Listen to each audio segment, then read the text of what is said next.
As regular listeners know, this show is all about guns, related politics, and self-defense issues. We do encourage write-in comments and questions if you send an email to the address over my shoulder here to bob@firedupmail.com. We will answer your inquiries, all of them, by email. And if it's something that we get a lot of questions about, we'll answer it on the air. We have one of those actually tonight that we're going to do first up. We always have an attorney on board to answer legal questions.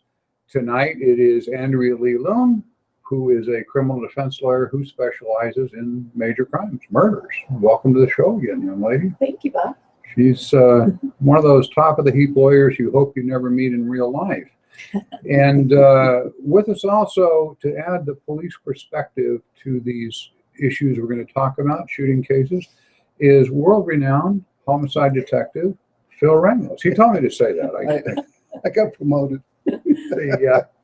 Welcome again, Mr. Ramos, detective. Thank you, sir. We're going to get right into the issues so we don't do so much stuff ahead of time. The question that I got was actually if something I said 2 weeks ago or 3 weeks ago was true.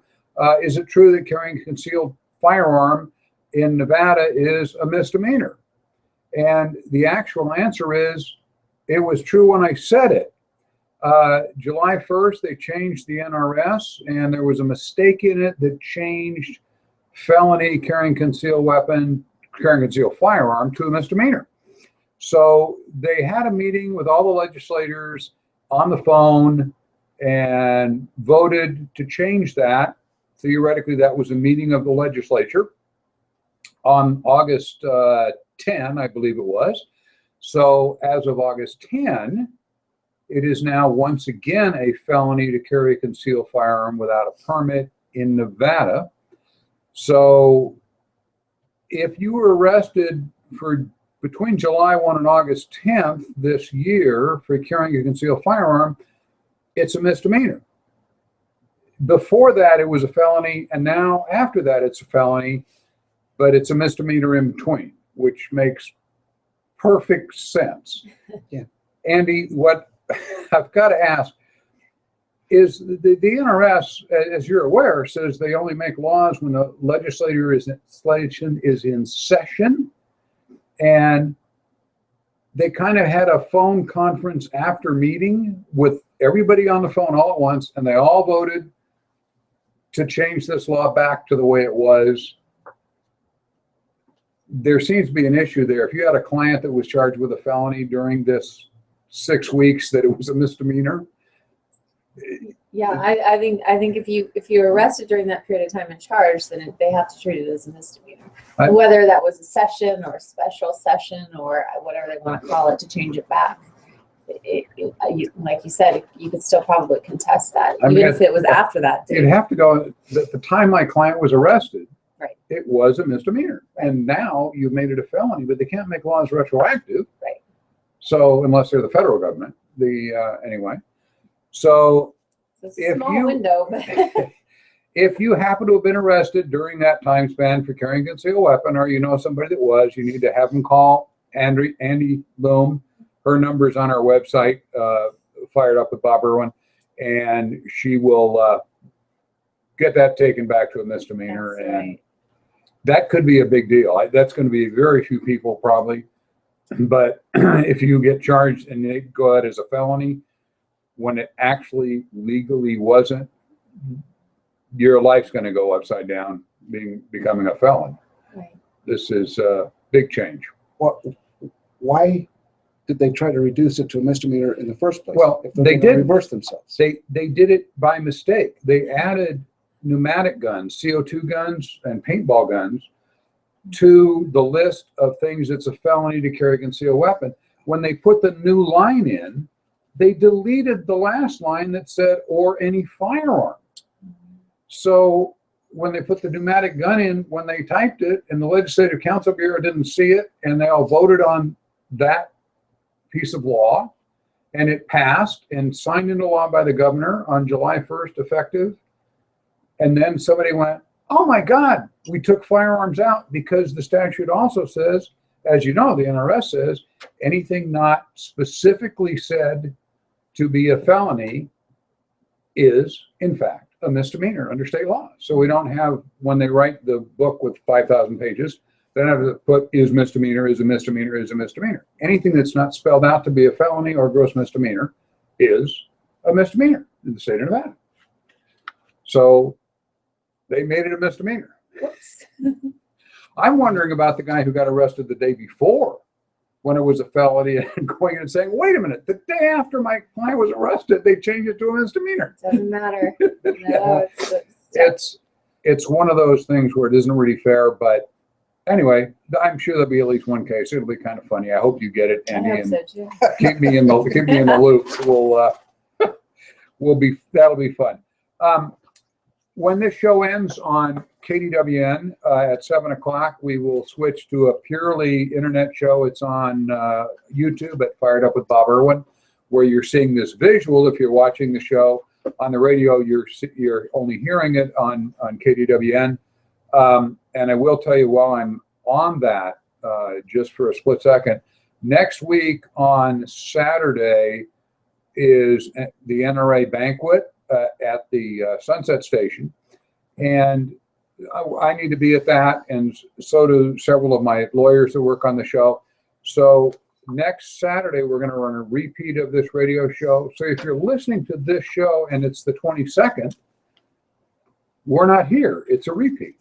The YouTube version will be live. We're going to film that the day ahead so we can broadcast it. So it'll be up on the internet as a new show, and we'll have a duplicate show on the radio for just this week. I try to be here every week, but it's a big thing for the NRA, and I really need to be there and show the flag. So, as we know, there are about 200 defensive uses of firearms every week in the United States, where somebody uses a gun illegally for self-defense, where they're using guns wrongly gets blown up by the news media, but most gun uses are self-defense or defensive issues. So we like to bring up some stories that happened during the week or recently to give examples so that I can have my police officer and attorney comment on what was right and what was wrong. We've got a couple, 3 of them this week. This is in Fresno, California from ABC TV. An armed homeless man, it was credited with saving a teen's life during an attack. He stopped this man from beating a young woman to death. They knew each other. She was trying to break up with him, and he started beating her literally to death. He had her on the ground, was kicking her head and so forth. And this homeless guy came over, sprayed the bad guy with pepper spray. The guy ran off, but when he was leaving, driving away in a car, he told the homeless man, "I'll be back to get you." And usually that's an empty threat. In this case, it wasn't. The police were on the way to respond to the calls that people had of this guy, intervening. And the guy came back and got out of his car and fired at the homeless guy who had pepper sprayed him. The homeless guy pulled a gun and shot him, actually at him. The guy ran off again. The homeless guy was hit in the arm. He and the young lady both went to the hospital. They both are in relief since. They're still looking for the guy. It turns out the homeless guy was just homeless. He had a gun. He had a concealed weapon permit. He had non-lethal with him to try and use on this guy. And the guy went and got a gun and came back and attacked him. It's a good example of third-party defenses. Here, the guy saw this woman on the ground being kicked in the head and screaming for help. So third-party defenses are always dicey. You never know what's going on for sure. In this case, he had enough information. There could be no legal reason for a guy to be kicking a young lady in the head when she's on the ground. So he's a hero, and he's homeless. I assume he's probably been offered a home by somebody now.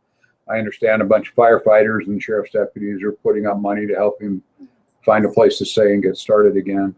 It's just so unexpected. Yeah, and the thing about this one is this guy had the presence of mind to use a non-lethal form first before. I'm assuming, and I would think that he was armed at the time that he discharged the spray, The pepper spray. pepper spray. So he had the presence of mind not to resort right away to lethal force. Yeah, the guy was unarmed, Stop. so it would seem, I mean, obviously he had some concealed weapon training or some type of training in Yeah. use of force, Yeah. because this was absolutely perfect. And you're so happy when that happens, and you have one that's just picture perfect. The guy's not going to be charged with any crime. They patched him up for free and so forth. And now, as I say, a lot of law enforcement, they're trying to get him on his feet and help him with this all this stuff. And the guy's a big hero for jumping in, because as usual, there are a number of people standing around the saw Doing nothing. and nobody's willing to jump in. Didn't they say he was kind of a quasi security guard for the area Yeah, too? So they're gonna miss him probably. He Running off the bad guys. apparently was just out of the house, but he's out of a home, but he's a normal guy, and he would chase winos out of the local 7-Elevens when they're shoplifting and things like that, which is probably why he had the pepper spray. But great deal. I'm just thrilled with that. This is at Fox TV 30 in Jacksonville, Florida. An attempted home invaders recovering from injuries after being shot Monday morning in an apparent home invasion. This happened at 2:30 a.m. Responding officers were directed by the homeowner to his backyard, where they found a man lying on the ground with a gunshot wound. The wounded suspect was taken to a local hospital with life-threatening injuries. Police later said he's expected to survive. A neighbor said, I think people are getting more and more worried about home invasions. One neighbor, interesting, is one of the reasons I picked up the story. One neighbor they interviewed said he lives 2 houses away. He said, there's never been any trouble here. There's no trouble at all. He heard the arguing about 10 minutes before he heard the gunshot. Apparently, he was yelling at this guy, trying to get him out of his house. The neighbor said the neighborhood is typically quiet, but crimes like this made him uneasy. It's interesting, after this happened and the neighbor made that statement, the Jacksonville Sheriff's Office, according to the news reporter, he pulled up the crime map from the Jacksonville Sheriff's Office for this neighborhood. There have been 20 residential burglaries within a 1-mile radius of this guy's house. Wow. But the neighbor's impression was there's a quiet area, because you never know. Yeah, you never know what's going on around you unless you see it. Yeah, unless you see it or you hear directly from somebody that witnessed something. How many people stand around in their front yard, backyard, and just Listen for gunshots. Yeah. Wait for crimes. looking for trouble, listening to see what kind of trouble is going on. I mean, I'm sure that's the case in the majority of neighborhoods around. And Metro does a crime map, do they not, here for neighborhoods? Yeah. And I'm sure you can get that on LVMPD's website. Yep. You can get alerts actually to your phone too. If there's a crime within a certain radius, you set it up. So if you want it a mile from your home or 5 miles from your home, and then every time there's an incident near there, it'll They'll tell you. call you and say, we've got units at this address. They send a little text message to say when there's a disturbance or there's a burglary or there's something within this distance from your home. I'd be up all night. Like a reverse 911. If you're really worried about crime, you probably want to do that at least once. And if you've decided you don't need a gun in your neighborhood because it's really quiet, you might be surprised. You sleep through most of it. Yeah. And But you also sort of see where the problem areas are too. So, if you're moving to a neighborhood, right. good idea. But you can live in a neighborhood, and I'll say that it's half a mile from your home, but it's always say on the corner of Sahara and Rancho, and so there's going to be more crime over there than. It's very close. I know that we get the crime maps in the Review Journal. One of the sections every Saturday or Sunday has a incident map, and looking at the neighborhood this store is in between here and UNLV, it's a disaster. Yeah. Right. We rarely see crimes being committed in our parking lot, but there are lots of them all over the place here. So it's and that's true about everywhere. Look on the crime maps that are available for Metro, and you might decide you want to move. But there are no areas that are crime free, obviously. So, all a reminder also, when this show ends at 7, we'll continue on the internet. If you go to YouTube at Fired Up with Bob Irwin, we're going to have a discussion of this police officer that was just badly beaten, trying not to pull his gun because he's worried about getting sued and so forth. It's an interesting case. This is from a peaceful town, Olive Branch, Mississippi. What could be nicer? A homeowner shot an unlikely burglary suspect trying to enter her home. She had let her nephew into her home for breakfast on Sunday. He's apparently kind of a ne'er-do-well. He's in his early 20s. He left, and then she noticed there was some money missing from one of her drawers. She had $120 in cash hidden somewhere in the house. Apparently, he took it. Anyway, later that evening, she heard a loud noise and realized someone was trying to break into her home. She yelled. She says, I'm like, who is it? Who is this? She had her flashlight and her gun. She shines a light, and looking over the top of her gun, she sees it's her nephew who is standing in the house. She forced him out of the house at gunpoint. When he got into the driveway, however, for some reason, he made a fast turn and started to come at her. She said, I don't know how I did it, but I moved the gun off a little and I shot him in the shoulder. Her nephew then ran from the home. Police found him. He was arrested and taken to the hospital for treatment, etc. The woman said the incident is proof that everyone needs to know how to protect themselves. It's important to take care of yourself. In the interview, there was on the internet, I found an interview with her, but didn't show her face. She sounded very elderly. And she said, no one else is going to take care of you. This is a good instance. Again, she was able to protect herself, etc. But the reason I brought this one up, a surprising number of burglaries are committed by youngsters that they're relatives, yes. They're friends of your grandkids, they're friends of somebody who worked in your house or somebody who worked in your house. Be careful who you're letting in your house, but the problem is you got to be careful of everybody that they know. Right.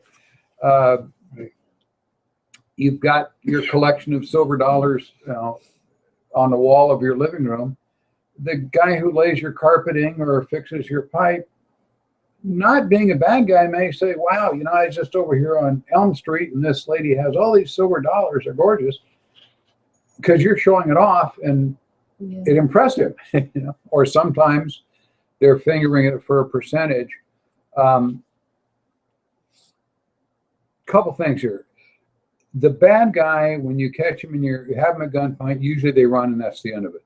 They rarely turn and attack you when you're holding a gun, but they do. This is the 1 out of 20 that fights you anyway, even though he's got a gun, you got a gun, and he doesn't. The 5% that just do that, it's absolutely irrational. But and I would say that since you mentioned that this victim sounded like she was elderly, that's probably why, instead of continuing to run, he turned around and attacked her, because he thought, well, this is a pretty weak person, and she probably won't actually shoot. Right. So 9 times out of 10, like you said, they're going to keep running. But I don't know, man. We've gotten to the point now where criminals are getting much more bolder than they had ever been. And I think the fact that this lady was elderly is probably why this, even though he was a relative, turned around and tried to confront her again. And good for her. You look at this is her nephew. Mm-hmm. Obviously, she's going to identify him. Yeah. So probably he was going to play lights out, so she couldn't identify him. Exactly. The good thing here is she had sufficient distance from him to be able to fire the shot when he lunged before he knocked the gun aside. Lots of people in self-defense, you're way too close and they can reach out and slap the gun or dive at you and grab the gun before you can fire it. And not all bad guys surrender. This is nuts on a lot of bases, because when you realize that he can identify her, so why would he do that? That, There's but anyway, probably more to it. I mean, people do criminal Right. things that you wouldn't do. One of the biggest problems I know when I was teaching at police academies, trying to train officers, don't think that if you were him, you would do this, therefore he'll do that. Yeah. He doesn't think like you. That's why he's not in a police uniform. Mm-hmm. He's a criminal, you know? And a lot of these burglaries too, that are children or relatives and things like that, the kids are addicted to drugs.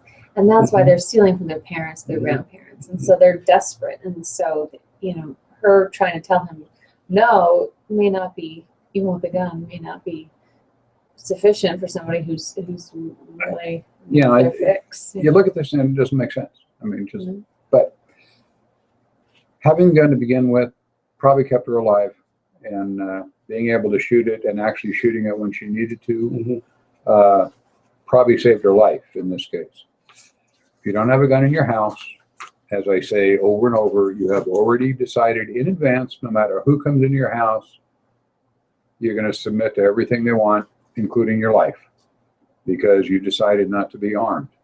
There are people out there listening to the show that will say they don't want to have a gun in your house. Have one in case you need it. Hopefully you hide it in the bookcase or wherever and you'll never touch it again. Yeah.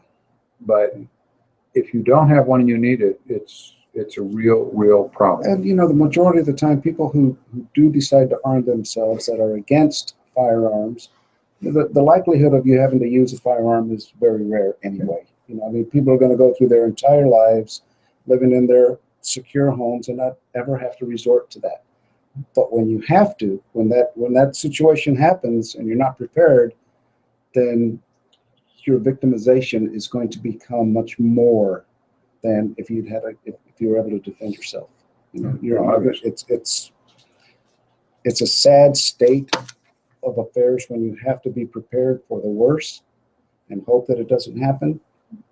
But when it does happen, you just we do that in normal life. You have insurance on your house for fire. You have a fire extinguisher. You have Jumper cables. there are things that you can use to defend yourself against all sorts of calamities. Right. So anyway, Better to have it and not need it. Right. yeah, and hopefully you'll never need it. The majority of police officers go through their entire career, still I think a majority, never firing a shot in anger. Right. No, Well, that's not to say that they haven't drawn their weapon. no, that's I mean, I drew my weapon. I couldn't tell you how many times. And thank God I never had to discharge it, but I was always ready to do that if I had to. yeah, I just never had to. most cops go through that. They really don't need the gun, but they use it all the time as a deterrent. Right. If you don't drop the knife, I'm going to shoot you, and the guy either drops the knife or he runs. So you don't end up having to shoot him. But if you didn't have the gun, we're going to be in dog lovers area for a bit here. This is from a whole bunch of dog stories this week. The Topeka Capital Journal reported this week on the 9th, West Topeka woman shot a neighbor's dog that had gotten loose and attacked her dog after non-lethal methods, sticks and rocks, failed to stop the attack. The officers were dispatched to a home on 10th Street. A call, 3 gunshots were fired. Resident had fired the shots after a Rottweiler belonging to nearby residents got loose, entered her yard, and attacked a Scottish Terrier that's her dog. They tried to fend off the bigger dog with sticks and rocks and yelling. It had no effect. So the homeowner fired 3 rounds. One of the bullets hit the Rottweiler. The Scottish Terrier was serious injuries, but he went for veterinary care with the dog that attacked him. The incident is under investigation. Police have established the gun was legally owned. And can you shoot a dog to defend your dog? I would think sure. I absolutely would think so. Yeah, sure. This type of case happens all the time. Yeah. And if the dog is attacking you, certainly you can shoot at it. And if it's attacking your dog, it's okay too. There may be some jurisdiction where it's not, but across the United States, I'm pretty sure that's a true statement wherever you're hearing this show. we're going to break for the news break here and a couple of commercials. Yeah. And then we're going to talk about another dog case that's a lot more interesting that is took place in Houston, Texas. Houston. So if you want to hang with us, we're going to break for some news. I think here, I'm waiting to get a finger pointed at me off camera and playing music, and she's just not, they're not doing that. Okay, now I'm getting the keep on going for a second thing, and Wrap it up. Thank you. somebody's looking for a button to run the news. Are we there yet? We are there. We'll be right back. Don't go away. You'll love this next story. Now if you're watching on the internet, we're not going to go away. That was through the radio, guys. Live. Live radio. And so it's oh, I can't stop my nose from running. So you get No, to see me mine's doing blow the my same nose thing. on the air if you're watching this. I'm just over here sniffling. Well, I've got a fan running over there. It's cold. I was going to sit over there, and so, but I'm over here because I got the phone. And this cozy little group we're in, hopefully next week, is going to be a little more room. We've got a better camera coming that's on there. This one has a very short focal distance. It works for what we're doing, but we got to be packed in. It's kind of designed for somebody sitting at a desk doing a one-person One thing. person. That's why we put our hand out here. It looks like, my God, it's coming right through. Anyway, we'll get a camera with a different focal distance, so we'll have a little more room between us and between the backdrop and whatever, a little bit bigger area to work in. And that'll make it a lot nicer. And then sooner or later, we'll get 2 cameras, so you can do a close-up and things like that. Working on it. This show is getting better and better. I appreciate those of you who've been with us from the beginning of this. We finally got the sound working, and we don't sound like we're in a barrel. So we're getting there. The dog things, people shooting dogs and dogs attacking other pets and things like that. When I went to look for this, I found all sorts of stories, and a lot of them are interesting depending on how the particular state reacts to this. I don't want to give this away until I want to get the radio people back, but we are apparently still doing some capitalism on the air. We can't hear what the radio show is doing at the moment. That's one of the reasons we are not doing live call-ins like we used to, because the radio has a 20-second delay on it, which when we were doing live call-ins before we did the video here, there's reasons for that. When we would do live call-ins, we're talking about particular gun laws and things, we would generally get some people on the phone that were very upset. And when they would start down a path, the way the federal government's going, I should take my rifle and then I had a button I could push to cut them off before the Secret Service came and scooped them up. You can't threaten people over FCC. You can't even do that on the internet, actually, we've discovered now. I thought you could do that, but you can't on our show either. And there's some more laws coming down in Washington, I read today, to eliminate what they're calling some of the conservative radio shows that are venomous toward the administration, or to tone them down, that you can't say this or that. Every administration has suffered that. You're supposed to. It's America. You can yell at the government. If you can't criticize your government leaders, who can you criticize? Well, I can criticize a lot of people, but The the government's more fun. Oh. Yeah, the Kardashians. Oh, Wow, yeah. can you have your juice? I'll join your sleep club.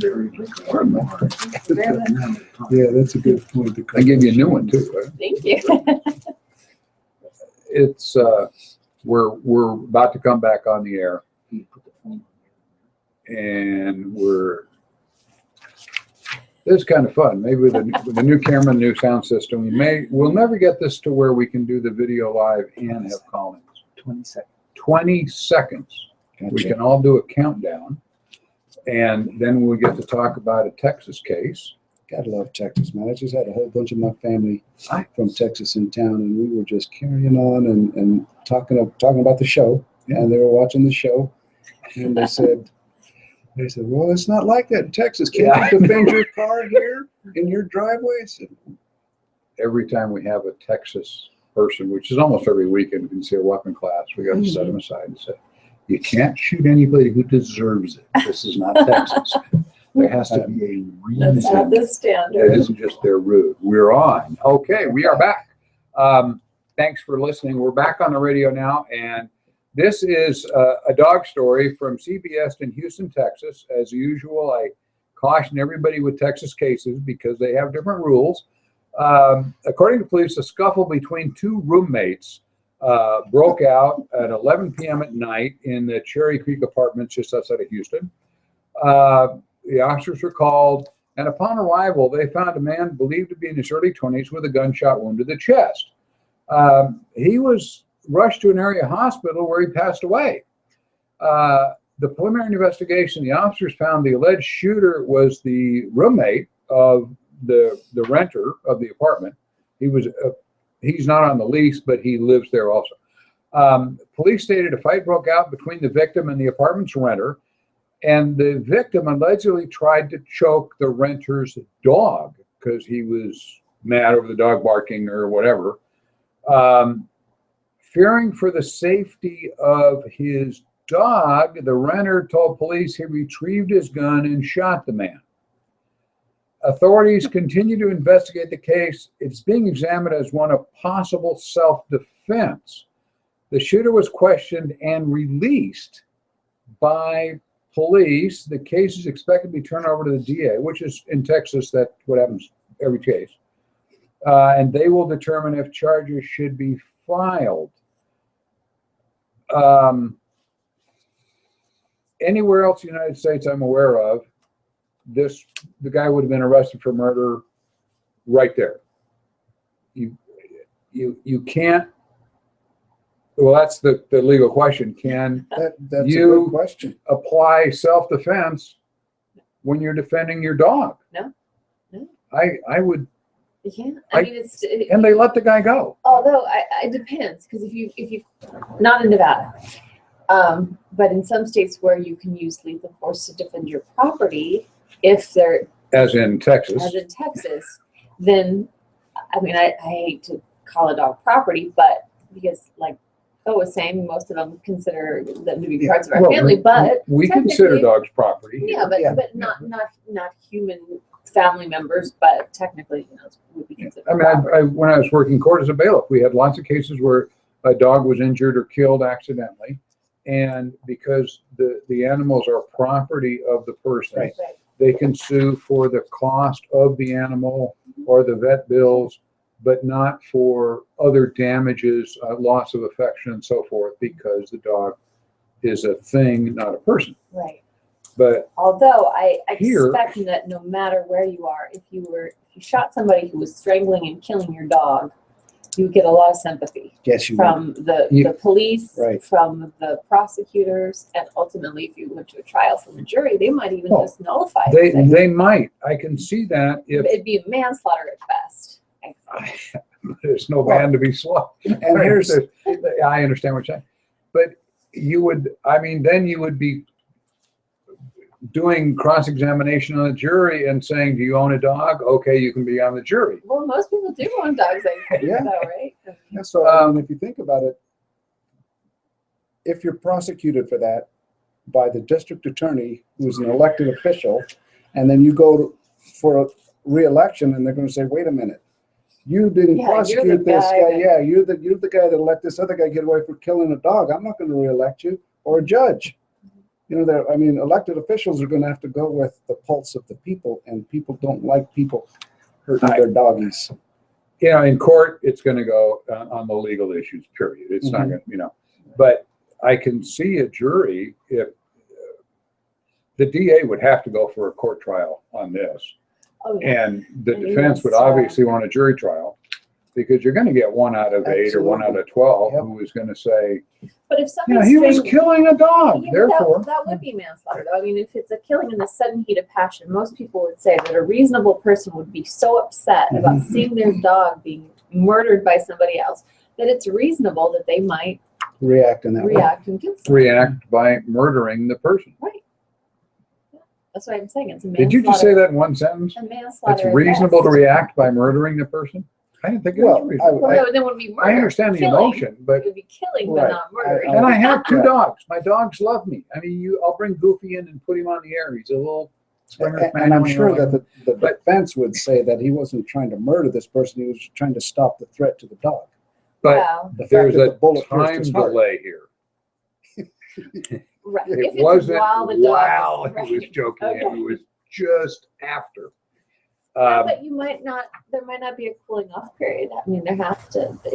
If he's still upset about it, it's still. You're a born defense lawyer. I love dogs. I don't want to take the other side of this, but this is not a murder. But we're going to follow up on this because I'm sure this is going to be all over the papers in Houston for a while. Anyway, while we're on that, I thought I would pull up an old case, and I found one that I had in my file from years ago, and one current. It was right in December of last year. The Get Even case. Just because we like to be fair and balanced on this show, not stealing the logo from Fox, but on 12/18 of 14, a Wyoming man is recovering in the hospital after his dog accidentally shot him. In a phone interview, the Johnson County Sheriff confirmed the 46-year-old victim was hospitalized after his dog stepped on a loaded rifle in the bed of his pickup truck and fired it. The guy left a rifle in the bed of his truck. They were going out camping or whatever with a bunch of junk and snow chains and so forth. And the guy was at the back of the truck. The dog was in the truck. He's putting snow tires, chains on his truck, and the dog is hopping around the bed of the truck and stepped on the trigger and shot the guy in the left arm. Come on, man. Poor guy. Apparently the dog stepped on it or something else that hit the trigger, according to the sheriff. We have seen lots of cases of accidental shootings caused by animals. This is not the first one I've seen where a dog fired a gun. I didn't even put in the outline, but one of the very first cases that when I started doing this was a guy who took a 410 shotgun. He goes into a barn.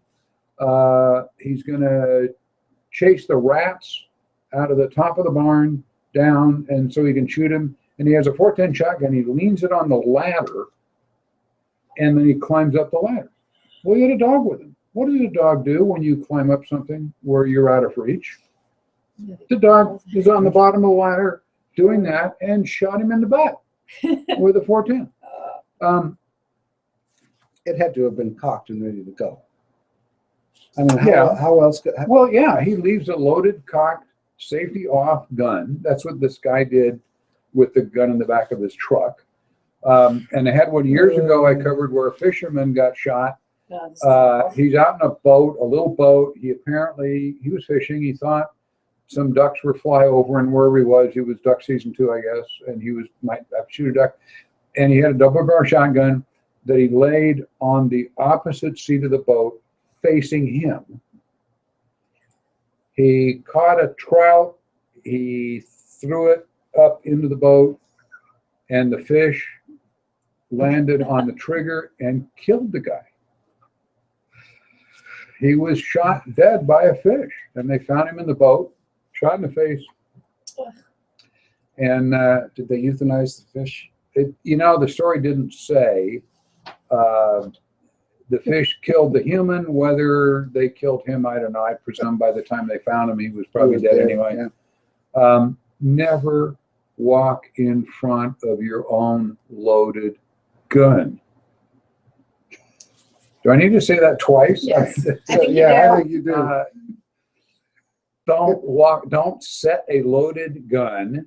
I don't care if you think the safety's on, they don't always work, and et cetera, all the other rules. Don't walk in front of a gun that you know has a round in it. Don't walk in front of a gun anyway. Period. Yeah. But yeah, if you have a question or comment, I'm sure we'll hear from dog lovers, maybe a trout lover. Or if you have a story, if you have a story where Of a this? cat Yeah. discharged a firearm, ending the life of somebody else, that's a great story. We'll put your story on the air, right? Certainly. It's not uncommon. If you search the internet for dog shoots man or animal shoots, you'll find lots of them. And most of them have one thing in common. They're incredibly foolish. Mm-hmm. There's the level of knuckleheadedness is quite high. It's a Darwin Award winner. Yes, the Darwin Award. Want to remind everybody we offer free concealed carry permit classes, which include gun safety classes about not pointing your gun at yourself, every Wednesday and Monday and Saturday. You can find those on our website at www.thegunstorelasvegas.com. I had to look down to see the website name. I've been here 35 years, and anyway. You can look that up and sign up for classes online. We're doing a new website right now, which is supposed to be up on Tuesday, which is going to be really cool. If it's up on Tuesday, they've told us that for the last 3 weekends. Let me see what we're doing for time. I'm going to have to skip page 7 for now. A couple of things on gun laws. When we end 7, don't forget to stay tuned on internet, on YouTube. National Shooting Sports just reported yesterday the Seattle City Council has voted unanimously to adopt an additional tax on retail sales of firearms and ammunition. The gun violence tax, as it's called, will require retailers to pay $25 for each firearm they sell in the city of Chicago, 2 cents for each round of .22, and a nickel for all other rounds of ammunition sold within the city. Chicago. No, Seattle. Seattle. Okay. Yeah. Chicago's got the same thing pending, actually. That there's a Seattle. 2 cents. They say it will help deter criminals from purchasing firearms. Well, of course it Of will. course it will. Actually, first off, consumers pay the tax, not the dealers, obviously. But they're asking you to believe that drug dealers cannot afford guns and ammo. If the price goes up, they're not going to buy any more bullets or buy any more guns. Stop smoking cigarettes because they and crime will go down. The only thing this is going to cause is honest people to drive outside the city limits of Seattle to buy their guns and ammunition. It's going to kill the gun dealers in Seattle, which I suspect is the reason for it. In reality, it's pretty anti-gun in Seattle. If you haven't heard, a lot of the laws are coming in there first up. Anyway, they just voted that. It was unanimous. The mayor, somebody has to sign it, and then that tax will go on shortly. So it'll add $1 to a 50-round box of .22s and so forth and a nickel for all their ammunition, and $25 on each firearm. It's like our Brady fee here by the state of Nevada, which is supposed to do what to prevent criminals from getting guns? Nothing. I mean, the logic. I know. I didn't make this up, Phil. I swear to God. I mean, really, they're reaching a new level of stupidity in trying to control criminals getting guns. It's never going to happen. Well, It's never going to happen. Another thing here that's going to prevent crime in Alabama. Alabama, who's actually very pro-gun, the Department of Transportation just interpreted existing law. There's a law in Alabama that says you can't bring a gun into any government building. So, surprising for Alabama, but it's there. So the Department of Transportation, who runs the rest stops on the highways, has decided that the restrooms on the rest stop things are government buildings, and therefore they're putting signs on all of them as we speak that said no person other than a duly authorized law enforcement officer shall enter any Department of Transportation building with a firearm. So if you're driving through Alabama and nature calls you must leave your gun in your car while you go potty.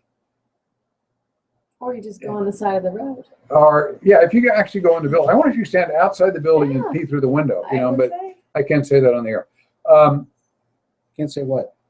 The lots and lots of crimes happen at rest stops, and they happen all the time in the restrooms. Yeah. Yeah.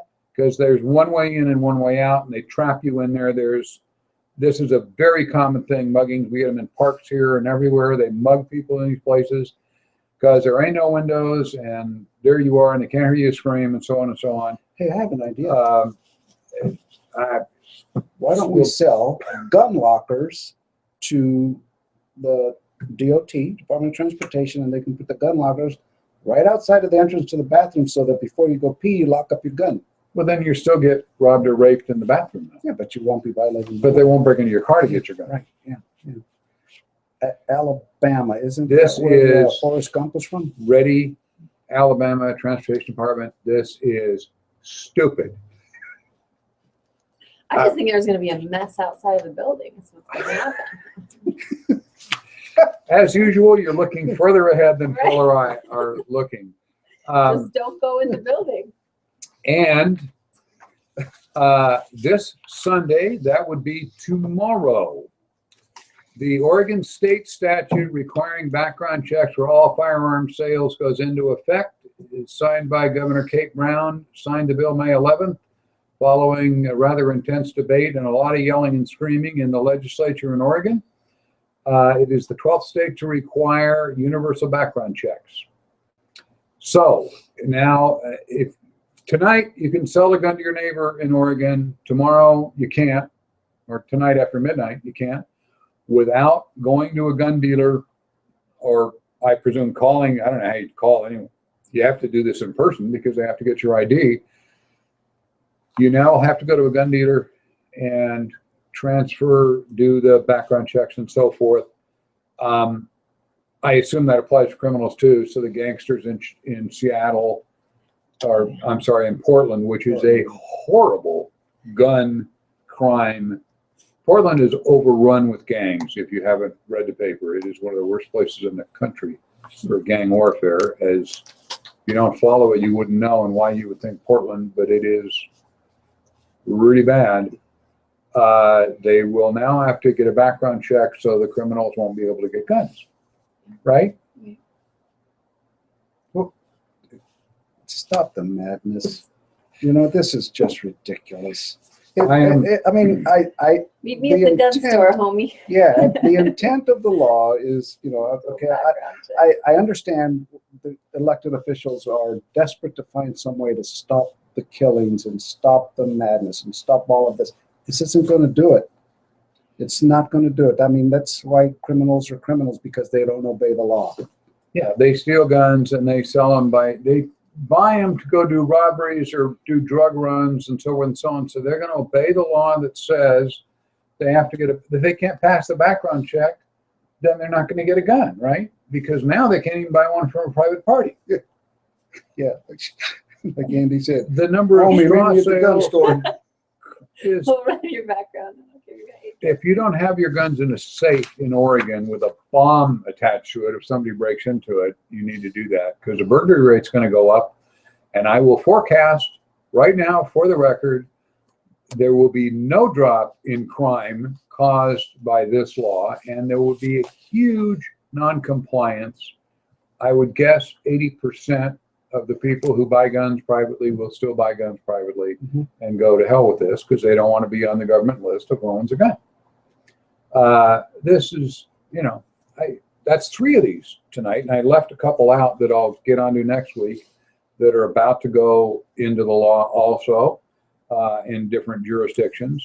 Los Angeles put theirs in, as you all know, that we talked about it last week. The mayor signed it this week, that it is unlawful to possess a magazine for anything that holds more than 10 shots, rifle, pistol, anything. You can't have it in the city of Los Angeles. It's implemented now. There's a 60-day lead time where you have 60 days to turn the magazines in to the police department, to the LAPD. This is city law. Or you can turn it into a dealer who will sell it out of state for what it's worth, or you can bring it up to the gun store here in Las Vegas on your next trip, and we'll buy it from you for $1 or more. They're still legal here. This is America on the east of where you are in California. There will be no drop in crime in the city of Los Angeles. None. Because the gangbangers will not turn in their magazines, and the honest people will. So we'll have victims with a few less bullets in their gun without reloading. To defend themselves. So in LA, you need to get your 10-shot magazines and practice reloading magazines in the dark, just in case you need to do that. Tremendous penalties. It's a misdemeanor. It's $1,000 fine and up to a year in jail. If you're caught after early November, when the 60-day leeway expires,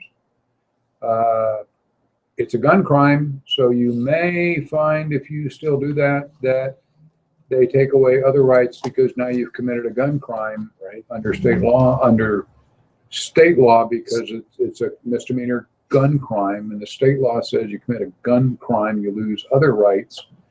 Is that going to apply to peace officers who are authorized to carry? It applies to weapons? peace officers. No, originally it did, and they said no. So peace officers may carry their duty gun off duty, With more than 10 rounds. not reserve officers and not federal officers, just peace officers with jurisdiction in the city of Los Angeles. So all you FBI guys in Los Angeles, you need to turn in your 15-shot magazines hot. I bet they won't. They won't. They haven't fleshed this one out yet. There's obviously a lot of special cases here. What do you do with, security guards? So as this fleshes out and they write the regulations that go with this, we'll have more idea of how they're going to apply it. We're coming up toward the end here where we're just going to go internet only. Want to remind everybody, next week, August 22nd, is an NRA dinner. It's a fundraising dinner at the Sunset Station. Last week, I gave the name of the wrong hotel, but I'm not going to do again.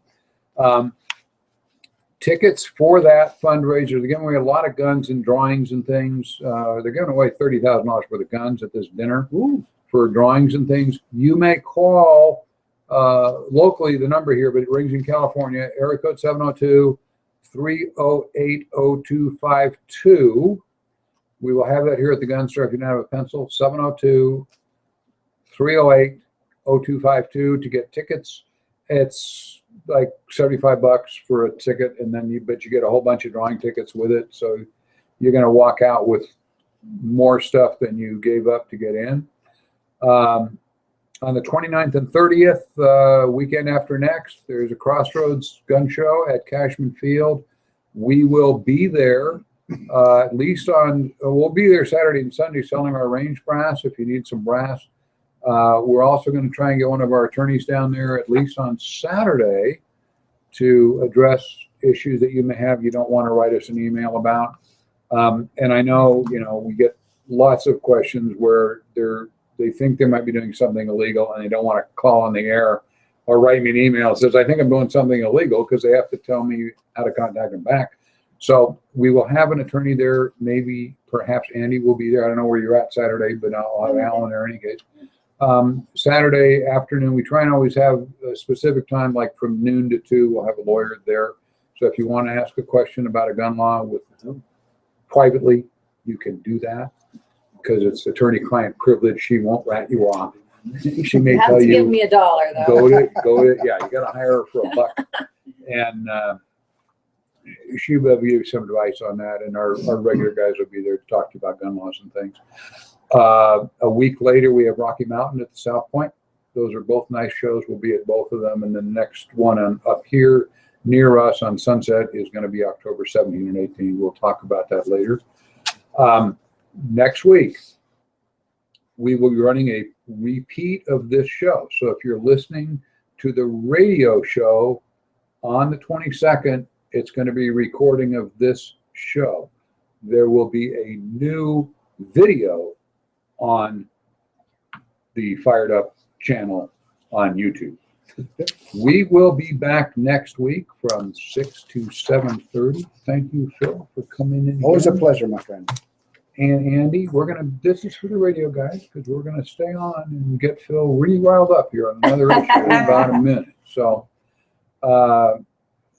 remember the split show. If you're listening to us next week, you should be at the NRA dinner. So, be there. Are we done? We are done. Thanks for listening, all you KDON guys. And we're going to stay here for what will probably be called the Phil Ramos Rant of the Year. And I want the attorney here because we're a little bit of background. In Birmingham, Alabama, a police detective was pistol whipped into unconsciousness, where he stopped a car that looked like it was acting suspiciously for whatever reason. The guy jumped out. He was very aggressive. The officer, because the guy showed no weapons and apparently was unarmed, he called for backup. The guy's coming at him. He didn't want to shoot him because we have all these shootings. This is another white officer, black motorist. He's afraid of what happened in Ferguson and all these other cases we have. So he didn't fire when the guy attacked him. The guy took his gun away, pistol whipped him, left him laying on the ground. There were a number of people there that saw and videotaped the incident. A lot of video of it appeared on various websites, and nobody helped the officer. Of course not. With all these police attacks and cases where police have used reasonable force, the officers are still losing their careers. They are being vilified in the press. They are being assaulted. We have officers murdered, revenging another officer, and I can't imagine why anybody wants to be a police officer anymore, but I'm going to leave it to you guys. You yelled about this all week, but Well, what do we do? you know, this is, we touched on this a couple of weeks ago when Before we were this talking incident, about- we yeah, talked about before officers this incident. are getting hesitant to be aggressively stop criminals. and we were talking about And we said, this is going to happen. and how they're becoming less proactive and more reactive to what's going on out in the public. And this is exactly what's going to start happening. Officers are going to stop being proactive, which is going to cause a jump in the crime rate, Happening which already. is going to cause bad guys to become more emboldened to strike out at officers, because now people think that they can just, if they're getting stopped, they don't know why they're being stopped. Most of the time they do know why they're being stopped. Sometimes they don't know why they're being stopped, but an officer stops you, he's got a reason to stop you. He's not doing it just for kicks and just because he wants to see what's going to happen. There's a reason why the officer's stopping you. So you've got to have a little bit of patience to see what that's about. If you're going to come out aggressive like a thug, then you have to expect to be treated like a thug. If you are respectful, you're going to be treated with respect. But in this particular case, I have to wonder if the officer had low lethal devices available to him, if he had mace, if he had some kind of baton. But it says here it was a detective, so it's not likely that he did. Most detectives don't carry mace or batons or something like that. That's for the guys that are in uniform. I never did when I was a detective. All I had was my gun.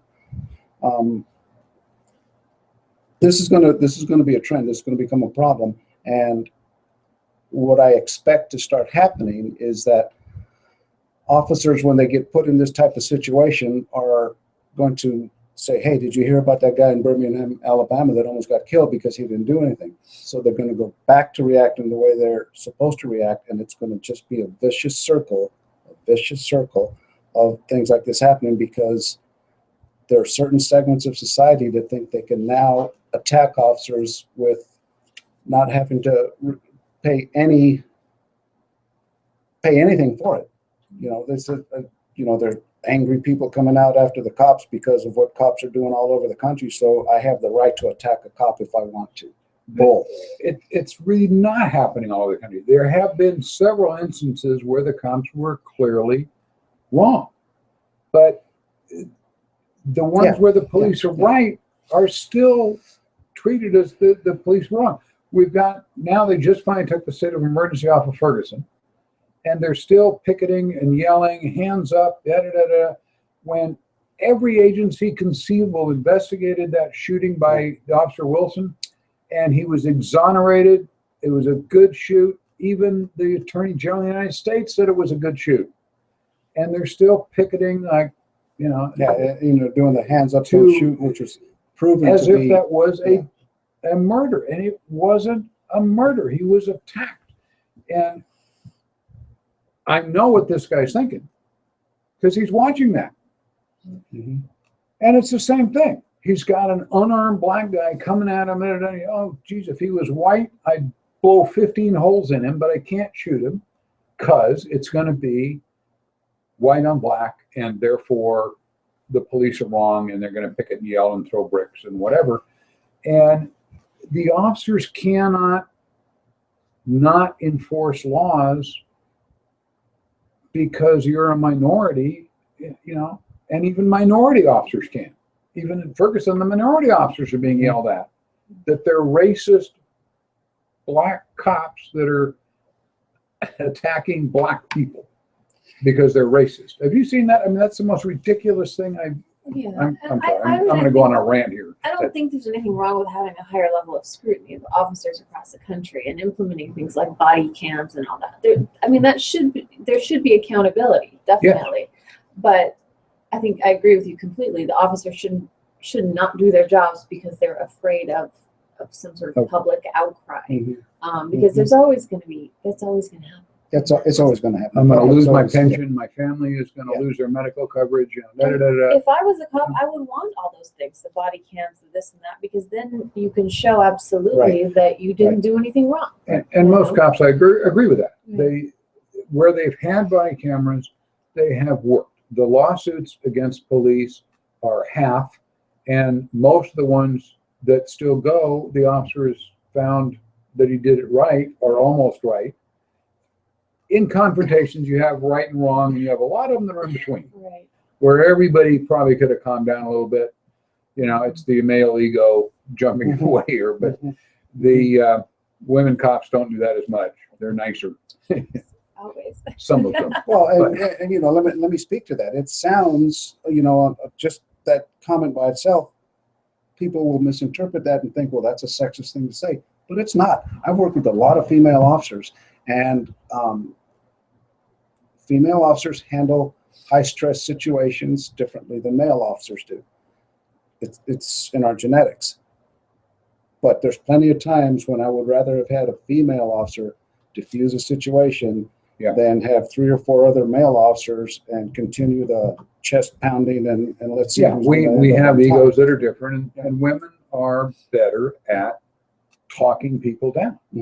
Over and over again. I don't think that's sexist. I think our genders are better at different things. So I embrace that, and here, we're better at weightlifting, which is really important. Of course, and eating tacos. I don't know, man. I wouldn't want to fight Ronda Rousey, man. Not all. There are exceptions to every rule. Here's the other thing that's disturbing about this trend that's going on. Now you see city officials, public officials, chiefs of police taking drastic actions against officers who are just being scrutinized because of the tone of the country right now. And you see mayors who have never done a brave thing in their pathetic little lives sitting up there in their ivory tower saying, well, we're going to do this and we're going to do that, without even consulting the cops, the chief of police, the sheriff, whoever is out there doing the actual police work that they're too afraid to do, and sit around and criticize the cops for doing everything wrong because somebody reacts negatively to it. It's getting to the point where the cops are just being handcuffed so badly that they're not going to want to do the job. And then where are we going to be as a society when you have cops that don't want to come out and respond to your problems? You have higher crime rates, which are happening statistically with these towns where they've had the riots and so forth. Baltimore and so forth, the crime rates are way up. And there's two sides. It's the police are less aggressive chasing criminals, and the criminals know that, the police are afraid of a riot and they're not going to, da, da, da, da, da. They were up in arms in the last one in Baltimore, I think it was, where the 4 officers or 3 officers fired a guy who was shooting at them. Right. And they're having pickets going, why are the officers using lethal force? Because he was trying to kill them. I mean, it has nothing to do with race. It has to do with staying alive. And the mindset amongst certain members of the community is such that they've been given the right to do that. That some, there was a mayor in one of the cities that said, well, we're going to allow them to express themselves and do a certain amount of destruction so that we don't have a whole bunch of destruction. How moronic is that? That was Baltimore. Just went on and on. Well, I mean, I guess there's no way that you're going to change what society is doing. So then I guess the question is, if there's going to be a change based on everything that's been happening, it's going to have to come through the police forces themselves, retraining officers how to deal with this situation, or what do you do? I mean, almost like a sensitivity kind of training, where you reinforce the fact that if you're in that position and you that question comes up in your mind, should I not be using force against this person because of their race or because of what might happen? You still have to act appropriately as you're trained. So maybe they're doing that all across the country. Right. And maybe that's what they have to do, is just keep reinforcing. You have to continue to act the way that you were taught to act. As the Hispanic population moved into Las Vegas, the police department here, all of them started doing cultural training, how they react to this and what this word means in Spanish, look out, because to them, this is important because that's part of their culture. And all the officers are going through all that kind of training. And they've been doing that for a long time. Part of it is the whole country has become so racially sensitive. We tend to blame everything now on race. And it drives me absolutely crazy. The brief time I was with a cop in San Fernando, California, we had a black officer.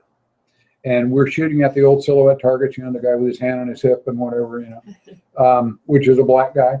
And they were all black targets. And now we use blue targets because we're shooting at blue, which means you're shooting at cops, I think. Outlines. But outline silhouettes that are pink or something. But he, to firearms qualification one day, brought his own target. He had somebody make that was a reverse image. There's a black target with a white guy on it.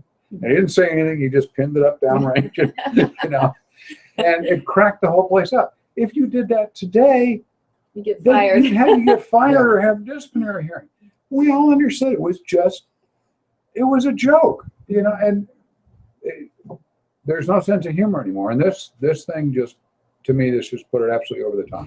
And I agree with Andy that police work has evolved with the times. I mean, I remember in the 70s when I was a rookie police officer, there were still guys with saps. And one of the uniform pants that I had a sap little pocket in it. I had one of those too. Yeah, and I mean there was back in the day you just used to thump people. That's what police work was about. It's gotten so far away from that now. To quote one of our presidents, we're a kinder and gentler police department, but by the same token, you still have to be able to enforce the laws against those certain segments of society that are going to take advantage of that are going to become aggressive, that are going to become more emboldened because now it's a fashionable thing to bash the cops and come after them and criticize them for everything that they do. I agree with you that police work has to change, but to a certain degree, there's certain changes that have to be made by members of society that think that they can get away with these acts of violence and not have to pay the price for it. You want to be treated with respect and act respectful. Exactly. Then maybe some kind of programs in the public schools, teaching young kids. Mm-hmm. I mean, I'm just trying to think, It's how a do you tough- change the way tough- people think? I mean, Yeah. you Exactly. They're know trying what to you do that. know They- from what they you have see or what you're taught Officers in here, school. they have officers here go to schools and Mhm. do that, and they have night out with the police or Mhm. shop with the cop and all Mhm. sorts of programs like that to try and let little kids who are being told from the get-go the police are the bad guys. Right. Don't talk to the police, that police aren't the bad guys. Police become police officers because they want to help people, Right. not because they're bad guys.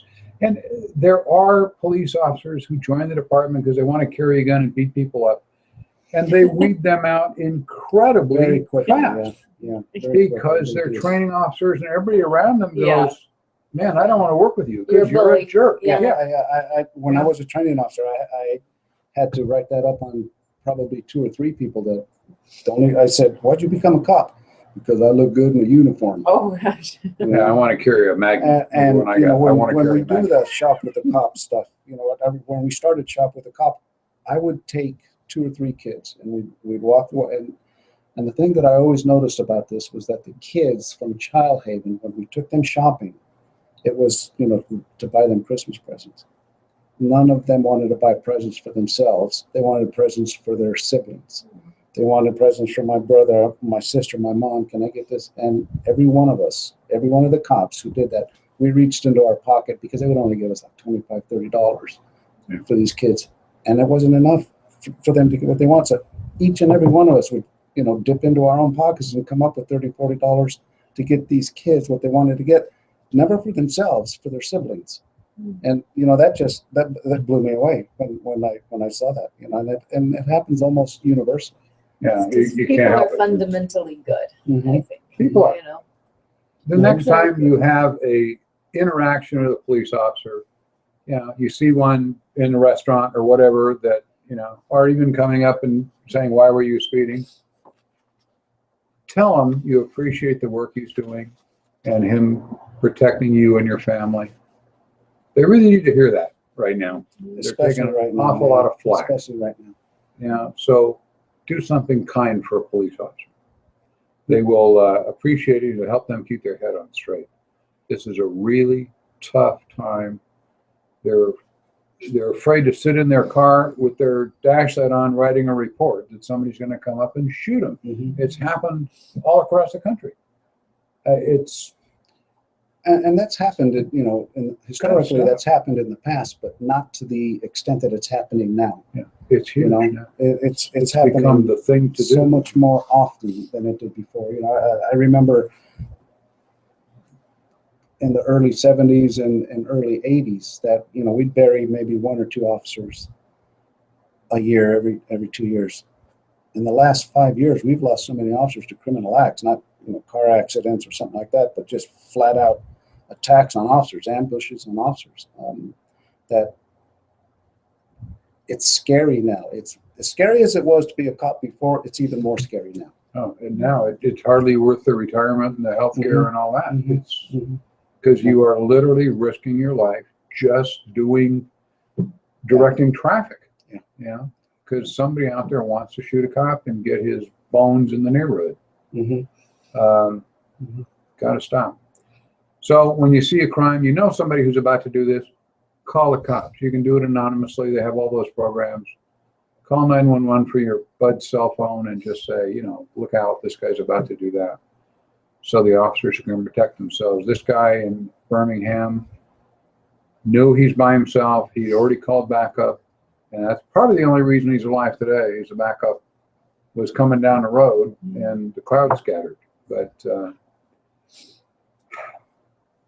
I don't know. If you have a solution, we'd be interested in send that note to bob@firedupmail.com and we will forward it to Detective Ramos or I give him out your home number. No, that's not too bad. But if you have a good idea or something you think would help with this, everybody in the country is looking for ideas now. Everybody's looking for ideas, So- and a lot of the ideas that people are coming up with, they're not going to work. They're like some of these anti-gun laws that we were talking about earlier. They're preposterous. They're just preposterous because, like we've all been saying, all you're doing is restricting the rights and the abilities of the law-abiding, decent citizens who have the right to protect themselves from the thugs of the world, they're certainly not going to stop, you know. So, you know, while these laws and this mindset is well intended, the tools that they're trying to implement these intentions with are preposterous. They haven't actually done it. If you're a legislator somewhere, a mayor somewhere, do me a personal favor, get into a police car on Friday or Saturday night and ride around with the guy for a shift. Just 1 8-10 hour shift. Yeah, and bring an extra pair of underwear. And then go the next day and write your law about how we're going to change this. You know? Yeah. It's you don't understand what's going on, or you wouldn't be proposing this kind of stuff that's just a joke. Anyway, we're going to wrap it up. We generally try and stay on gun issues. Thanks for bringing us back to gun rights at the end there, Phil. I was just getting wound up. Yeah. Thank you all for listening. We will be here next week. The internet show that you're listening now will be on. Actually, we're going to put it up one day early because we're going to record it on Friday instead of Saturday. And we'll see you the week after, because on the 22nd, we're going to put it up on the 21st, Friday. So you can watch it then and then come to the NRA dinner on Saturday like the rest of us. Thanks for watching. I appreciate it. Shop at the gun store. Have a good evening. Thank you. Peace out.